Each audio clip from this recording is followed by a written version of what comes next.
I started my freelance illustration career in 2009, and it was over by about 2013.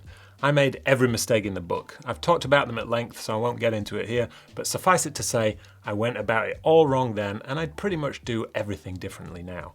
Oh, and I wasn't very good. 16 years later, with the experience I've gained in the industry, I have a very clear idea of how I would start my freelance illustration career now, and maybe it will be helpful to you too. I recently posted this list on Instagram and got a bit of pushback on a couple of them, so I'm going to show you my work in, and you can let me know if you disagree too. Make a new illustration every week for a year. More, if possible, but definitely no less.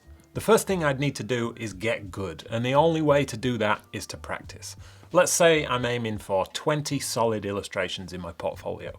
I might need to create 200 bad illustrations before I get there.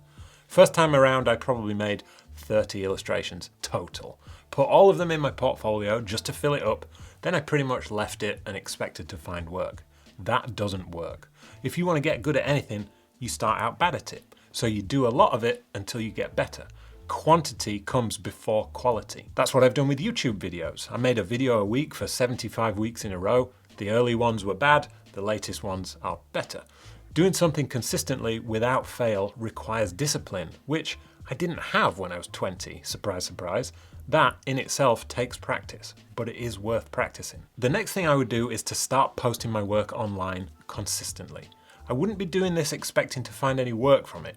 This is about learning how to get over my fear of sharing my work. Being a creative requires you to develop a thick skin and put your creations out there where anyone can insult them and trash them and ignore them, or compliment them and offer words of encouragement. Most people don't ever share their creative work because they're too scared of what will happen.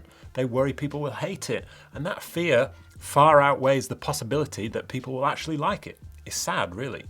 However slowly it happens, you can start building a following and some connections, and these consistent posts serve as a visual diary of your progress.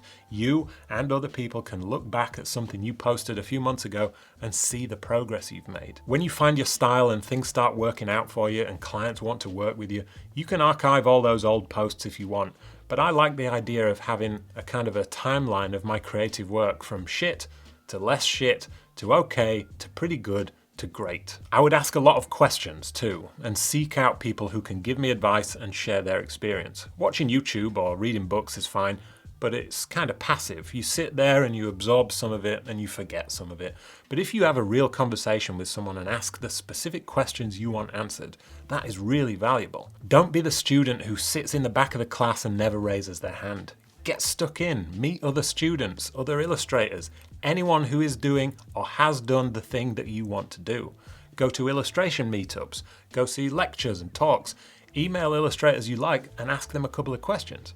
Don't overstay your welcome, but if you send a polite email to a professional illustrator and ask them about their work or career, most of them will be happy to answer. When I was looking at this as a beginner 16 years ago, I thought, why would they reply to me? I'll just annoy them or say something stupid. Now I'm 16 years in, I think, why wouldn't they reply? People like to be asked questions and to help other people because they remember what it's like to be in your shoes. And there are no stupid questions. You probably don't want to ask them something that you could just easily Google, but if you ask about their personal experience or their style, they'll be flattered. If you don't get a reply, who cares? Just ask someone else. That is a great way to learn. That brings me on to the next thing I would do, which is to devote some time every week to learning new things. Skills, techniques, styles, even things from other creative fields like photography or graphic design. So I'd learn from other illustrators, I'd learn from books and YouTube, I'd learn from online courses. Skillshare is a great platform to learn illustration from. The important thing is to actually put what you learn into practice. Don't just let what you see on screen wash over you. Take notes, actively engage with the content. Think about ways you can try out what you're learning. Not all of it will be useful to you ultimately, but some of it will absolutely transform the way you work and supercharge your progress. This is maybe a subject for another video, but I wouldn't go to university to study illustration if I had the choice again. Unless I got into a really good course. Anything less than the best illustration courses, and I just wouldn't bother. It's not worth it. If you want to know why, let me know in the comments and I'll make a video. So we've got practicing on one hand and learning on the other. These are both essential.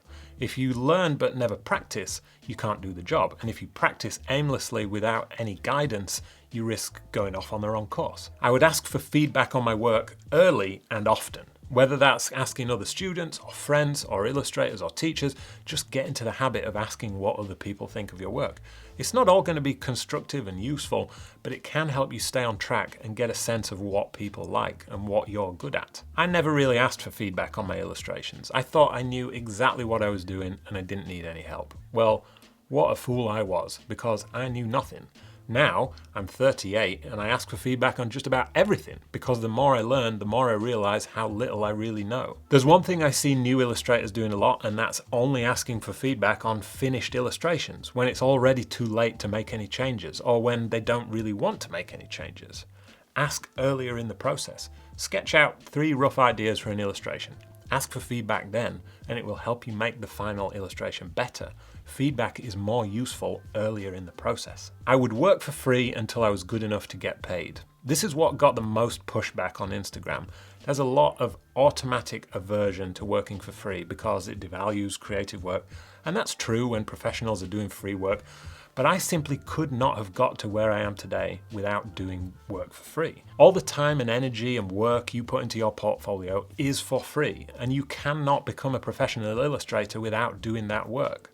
If you want to impress a client, a smart strategy is to create some work that is specifically tailored to suit what they might like, and then show it to them. I'm not saying that you should accept jobs from clients where they don't want to pay you anything, but if you want to get good at something, you should be willing to do something for free until you're good enough for people to pay you for it. When I decided I wanted to be an illustration agent, I did 3 unpaid internships at 3 different agencies. None of those agencies would have hired me as an agent because I had no skills and I didn't know anything. I gained what experience I could by spending 8 weeks learning the ropes for free.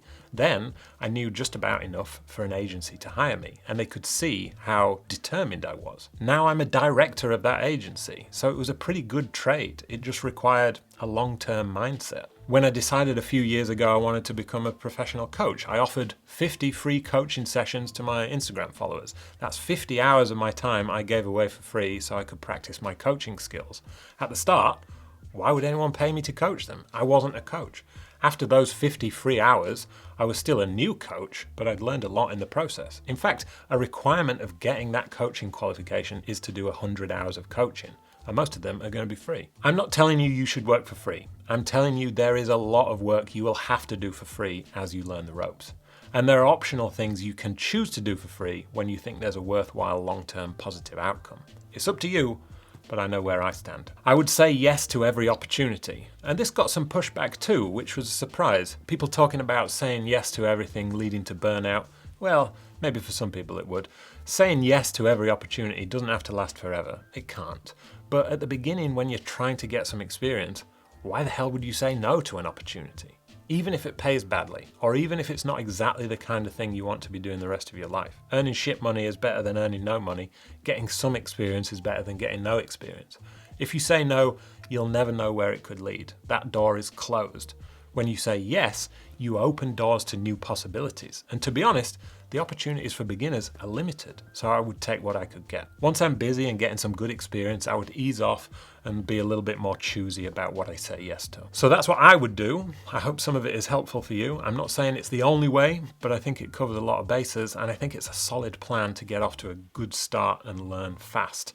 If you want to know more about how to start your career as an illustrator, this video might be exactly what you're looking for. See you next time.